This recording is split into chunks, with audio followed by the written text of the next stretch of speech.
Hey, comic book fans, my nerdy friends, my geeky compadres, what's going on? Welcome to another edition of Tradin with RWC. This week, we're going to do Flash Rebirth.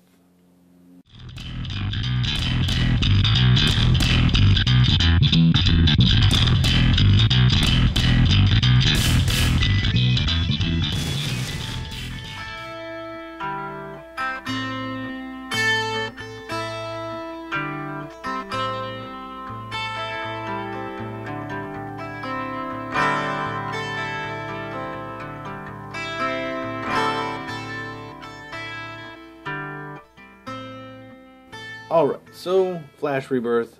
This is done by Jeff Johns and Ethan Van Sciver. I have to say, before I get into this, this was my second attempt at reading this. The first time I started, I think I might have made it to the second issue and just was so lost and just kind of gave up.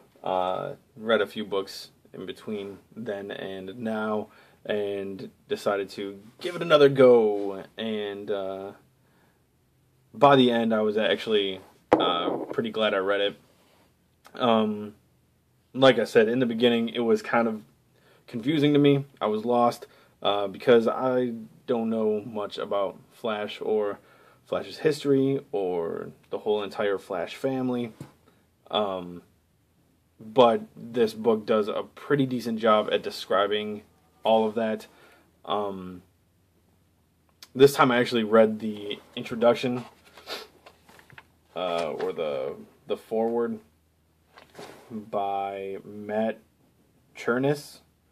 Didn't know who the hell he was. I still barely know who he is. He's a TV development executive for the Fox Broadcasting Company, which means nothing to me.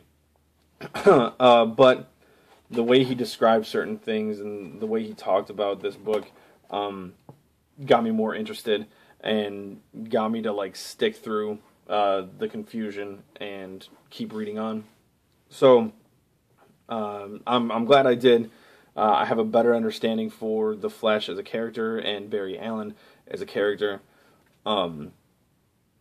What this story is about is Barry Allen coming back from being dead after traveling into the Speed Force, which this book explains, so I understand it. Also, he goes through some drastic changes in here, where he becomes the Black Flash. I was unaware there was a Black Flash, but that was pretty neat. Also, we get a Reverse Flash in here, a.k.a. Professor Zoom, a.k.a. I forget his real name. It doesn't really matter. It's the Reverse Flash, the yellow guy. It's kind of like this scientific explanation / time traveling battle of a story, which is cool. But I gravitated more towards the family aspect of this book. Like Barry's relationship with Iris and how he, taught Wally West, and how he's Bert's grandfather, and Bert's relationship, or Bert. Did I say Bert? I meant Bart. My bad. Bert. Where the fuck's Ernie? No, just play. Yeah. Bart's relationship with Max. What was his full name? I don't remember his full name. But Max, kind of like the guru of the Speed Force, knows quite a bit about it and helps explain the Speed Force for those of us who didn't know. And we get a lot of history by what Reverse Flash is doing. So I got a lot of history of the Flash by what Reverse Flash was doing in this book. So that was really cool. By the end, I really enjoyed this book, but like halfway through it was when it started picking up for me. So the first couple of issues, I was just kind of like confused a little bit, but I ended up enjoying it. There have been other Flash books recommended to me, and if I come across them, I might pick them up. But I liked it. It was good. It was good. It was a good story.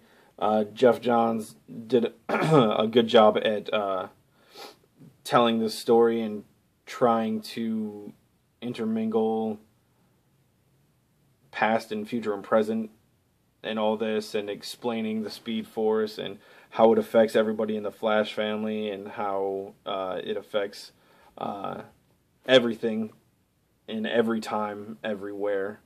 I was a bit confused about the gorilla thing that was going on, but, you know, whatever. So, yeah, overall, pretty decent book. I didn't mind it at all. It kind of makes me want to go back and read earlier Flash books so I can try and understand a little bit better. But, yeah, really good. If you happen to come across it, go ahead and pick it up. I'm not 100% sure I would pay cover price for it again. But if you find it discounted anywhere, I would pick it up, definitely. It's worth it. So that's my review of the Flash Rebirth. Hope you guys have a good day, and I'll talk to you later.